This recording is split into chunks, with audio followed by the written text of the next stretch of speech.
বগুড়া 6 এবং শেরপুর 3 আসনের উপনির্বাচনে ভোট কারচুপির অভিযোগ এনে বিক্ষোভ মিছিল শুরু করেছে বাংলাদেশ জামায়াত ইসলামী। দর্শক এই মুহূর্তে সরাসরি যুগান্তর লাইভে যুক্ত করেছে আমি মিনহাজুল ইসলাম, রয়েছি রাজধানীর পল্টন বিজয়নগর এলাকায়, পল্টন মোড় এলাকায়। আপনারা দেখতে পাচ্ছেন যে বগুড়া 6 এবং শেরপুর 3 আসনে, এই দুটি আসনে গতকালকে উপনির্বাচন অনুষ্ঠিত হয়েছে। মূলত এই দুইটি আসনের প্রার্থীদের মৃত্যুর ঘটনার কারণে এই দুটি আসনে নির্বাচন স্থগিত ছিল।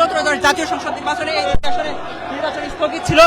সেই নির্বাচন স্থগিত রাখার পর সেটি কিন্তু গতকালকে এই দুইটি আসনে আবার পুনরায় উপনির্বাচন অনুষ্ঠিত হয়। সেই নির্বাচনে ভোট কারচুপি হামলা কিন্তু বিক্ষোভ করছে বাংলাদেশ জামায়াত ইসলামী। জামায়াত ইসলামীর কর্মী সমর্থক যারা রয়েছেন তারা এই বিক্ষোভ মিছিলে অংশ নিয়েছেন এবং তারা কিন্তু বিভিন্ন ধরনের স্লোগান দিচ্ছেন। তারা স্লোগান দিচ্ছেন জুলাই নিয়ে তালবাহানা চলবে না, চলবে না, গণভোট বাস্তবায়ন করতে হবে, জনরায় বাস্তবায়ন করতে হবে, রক্ত কেনা বিপ্লব, রক্ত দিয়ে রাখবো, এরকম নানান ধরনের স্লোগান কিন্তু তারা দিচ্ছেন। নানান ধরনের স্লোগান সম্বলিত লেখা কিন্তু হাতে তাদের প্ল্যাকার্ড রয়েছে, সেই প্ল্যাকার্ড দিয়ে কিন্তু তারাই বিক্ষোভ মিছিলে অংশ নিয়েছেন। রয়েছেন সবাইকে আরো একবার স্বাগত জানাচ্ছি। আমি মিনহাজুল ইসলাম, রয়েছি রাজধানীর বিজয়নগর পানির ট্যাঙ্কি এলাকায়। দেখতে পাচ্ছেন জামায়াত ইসলামীর যে বিশাল বিক্ষোভ মিছিল, জামায়াত ইসলামের হাজারো নেতাকর্মীরা কিন্তু এই বিক্ষোভ মিছিলে অংশ নিয়েছে।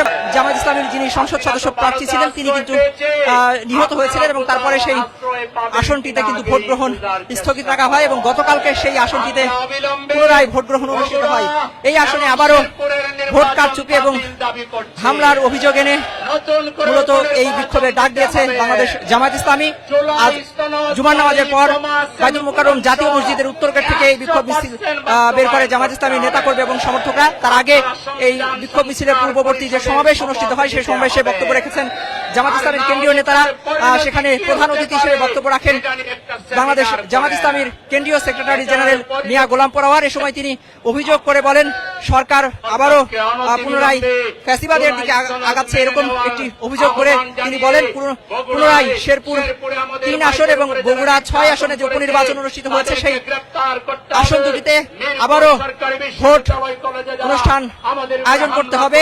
এই ভোট তারা মানেন না, এরকম কি অভিযোগ এনেছেন এবং তারা বলছেন যে এটি এই নির্বাচনে ভোট কারচুপি হয়েছে এবং ব্যাপক ভোট কারচুপির ফলে এই দুটি আসনের যে নির্বাচন হয়েছে সেই নির্বাচন বাতিল করতে হবে, বাতিল করে এই দুটি আসনে পুনরায় আবারও নির্বাচন দিতে হবে।